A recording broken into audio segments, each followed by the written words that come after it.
All right, should you buy a home right now? Or would waiting until sometime in 2025 potentially be better? Well, I'm going to share some stuff with you and we're going to go over a lot. If we take a look here, we see under contracts last year were 3,700 and right now they're 4,100. We're going to dig much deeper into that analysis. I also want to show you this over here. Existing home sales on pace to hit nearly 30-year low despite recently lower rates. And I'm going to show you what's happening with that as well. I'm going to show you timing the market in the short run. I'm going to show you potentially waiting and what waiting could potentially mean and how long of a wait would it be. Now, before we get into all that, make sure you do me a favor, smash that like button. These videos take quite some time, hours and hours of prep work, research to keep you guys up to date. So do me that solid, smash that like button. Let's help get this video in front of more people. Make sure you subscribe. That way you're notified when new videos drop because it's a no BS YouTube channel. I give you straight data, straight articles, and I have an Excel sheet that we're going to go over as well. We're going to go over all that. And remember, when you need a realtor anywhere in Utah, Binco the Realtor has your back like nobody else, negotiating the best deals for you. My contact information is down below. Right here, existing home sales are on pace to hit nearly 30-year low despite recent lower rates. Well, if we go over here, we see that under contracts are going up.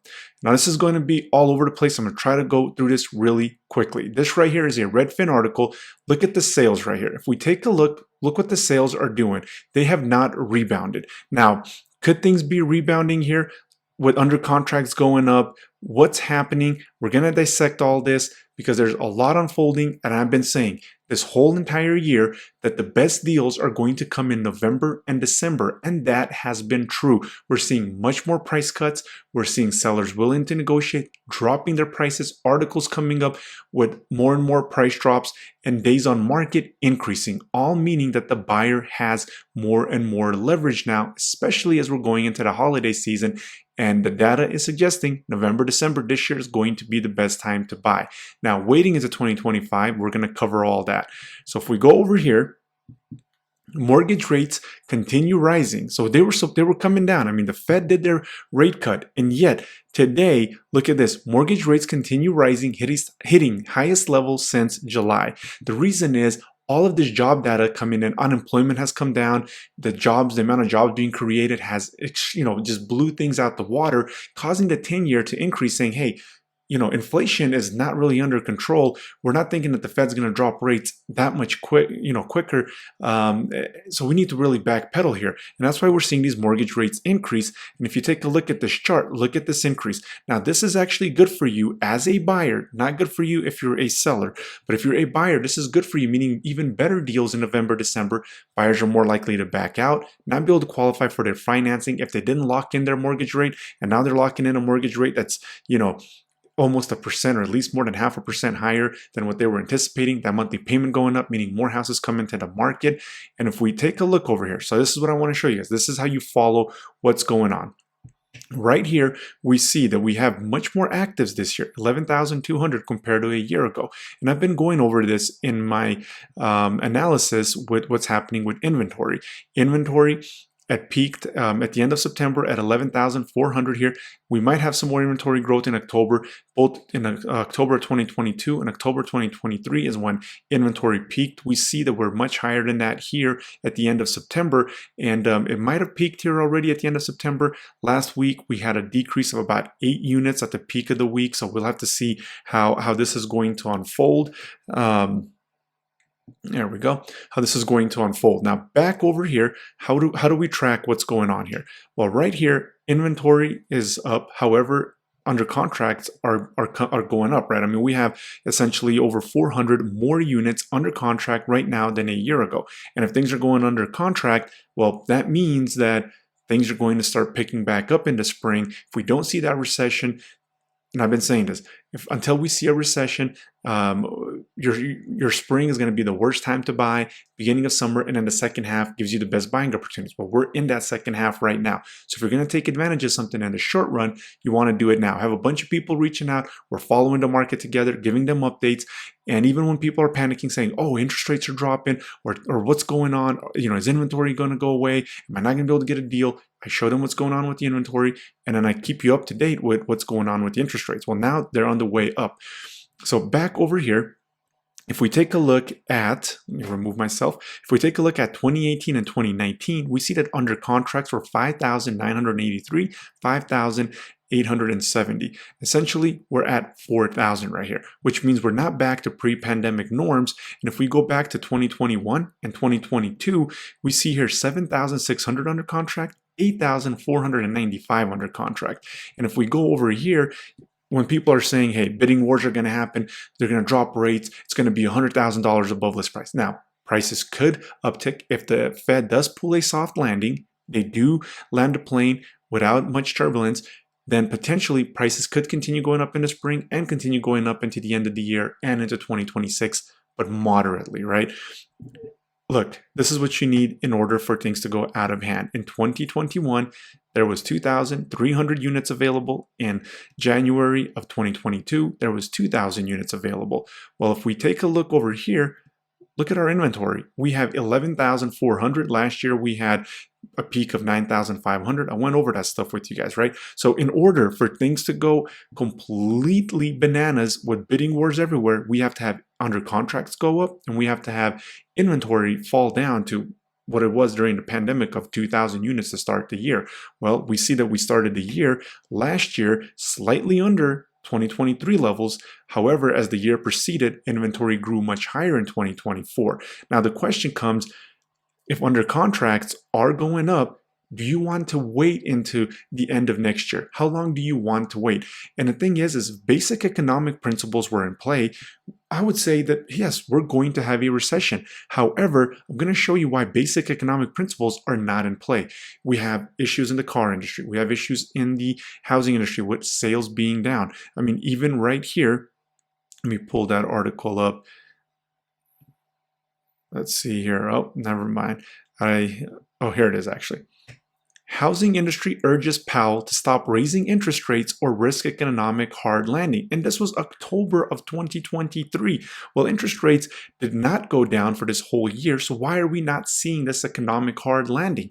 It's because of the amount of money that they're printing. So you have to ask yourself, how long are you actually willing to wait for this thing to unfold? Are you willing to wait another year? Are you willing to wait another year and a half? And if you're looking to buy in a short run, buying right now in November, December, this has been the trend. Prices go up in the first half, down in the second half, and we have not reached those peaks of 2022. We've seen 9 consecutive months drops in prices after the peak of 2022 in May. Then we saw an uptick in the spring of 2023, downward trend in the second half, uptick here in the spring of 2024. Now we're in that downward trend again. I've showed videos with major price drops and things like that. Now, why is this not happening? Why are we not seeing this recession come? Well, it's because of the amount of money, amount of stimulus that we see. The free market is not in play. The free market's only in play when we see the upswings, allowing the capitalist free market to perform when we see that. However, in a capitalist free market, you're not supposed to have stimulus, you're not supposed to have bailouts, but we're seeing all that. So the market is manipulated. Which means you don't have a free market.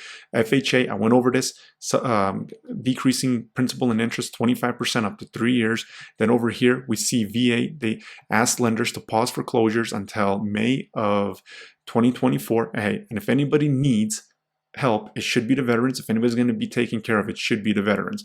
However, we're seeing the free market not in play for just your average person, and the banks, and they're going out of business, and the companies, and everything. Just too much stimulus money.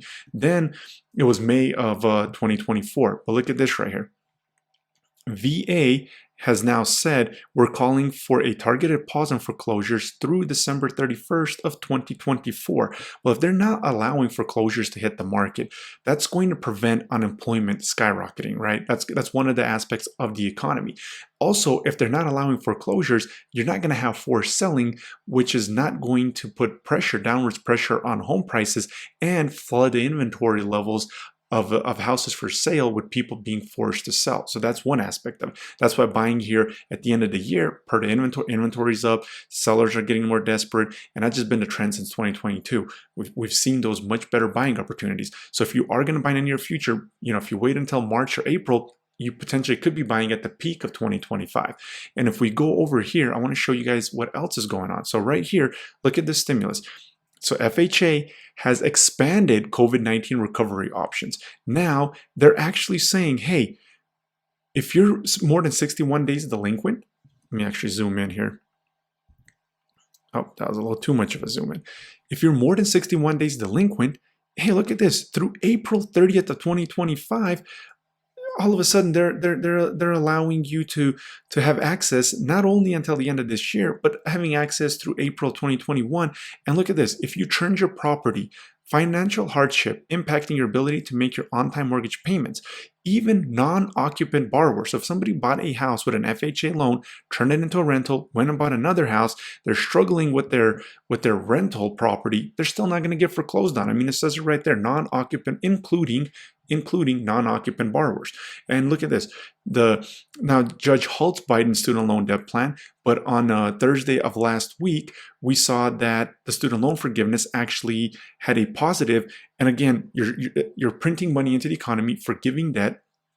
I went to college, worked 40, sometimes I was working 40 hours, going to school full time, passing my paper over to the professor, feeling like I was going to faint because I didn't want to graduate with student loan debt. We have people now that are going to have that stuff forgiven. And I do believe colleges are a scam when it comes to the amount of money that they charge. However, this is not a free market. Again, free market not in play. My degree was in economics, so I look at what's happening in the housing market. I look at what's happening in the economy. I look at it all. But this right here is not a free market. This is not a capitalist free market because you're bailing out. So not only are you not allowing foreclosures to happen, right? You're not allowing foreclosures to happen. You're bailing out student loans. You're bailing out banks that lend it to the rich, that allowed them to get better interest rates. And then when that bank went out of business, the FDIC was supposed to be insured up to $250,000 per account. They bailed out the millionaires and billionaires 100%. Again, not a free market. And if we go over here, look at this chart. Look at the amount of money that has been printed. And the way we got out of 08, 09, the last financial crisis, we just printed more money. If you look at this graph, it just gets steeper and steeper and steeper. So if they're able to continuously print this kind of money, maybe that soft landing is a possibility. Again, I'm still leaning towards that we're going to have a recession. But what kind of recession are we going to have? There's strikes going on all the time, people getting pay rates, pay increases. And these are jobs, some of these jobs are jobs that a lot of people can do, and they're getting pay rates. So the gap, the middle class, it's essentially gone. The stimulus money that's being out in play. So the thing is, if we see a very, very small recession because the amount of money that they're printing, we potentially could have that soft landing, and maybe we don't see the downward trend at the end of 2025 because now the Fed has started cutting rates and interest rates will start coming down. I still think that there is going to be a recession. But how big that recession is going to be with the amount of money that's being printed, I do know that at the end of this year, I've been saying it all year long in all my videos, that there's going to be an uptick as long as we don't see a recession, as long as we don't see unemployment skyrocket, which we haven't. We're not seeing the forced selling, but regardless, even if we are in a recession or not, prices are going to come down in the second half of 2024, and they have. We're seeing that. We're seeing the much better deals. We're seeing inventory. We're seeing days active, days on market increasing substantially for sold data, for active data, prices coming down, sellers willing, articles coming out about that. However, we're no longer in a free market. We don't have a real capitalist system in play, only when things are going up, but not when things are coming down.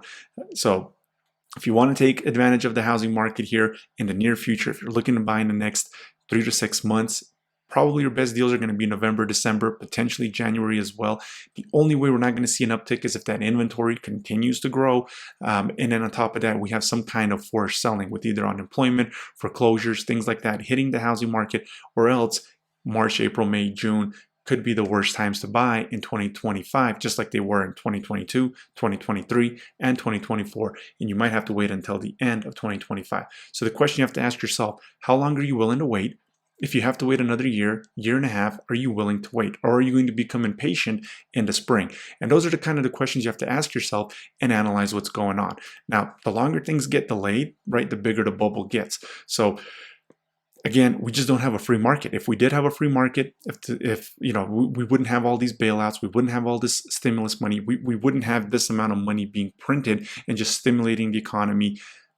Look, if you need a realtor in Utah, again, my contact information is down below. Dinko the Realtor has your back. I will provide you this information. Once November comes, we can assess in person as well. Give me a call, reach out. We can follow what's going on in the housing market in your area. We can see the price drops. We can see what's going on with inventory. And then you can kind of make that decision of, hey, do you want to buy at the end of the year? Do you not? Again, reach out to me. If you haven't, smash that like button. It'll help this video get in front of more people. Make sure you subscribe. That way you're notified when new videos drop.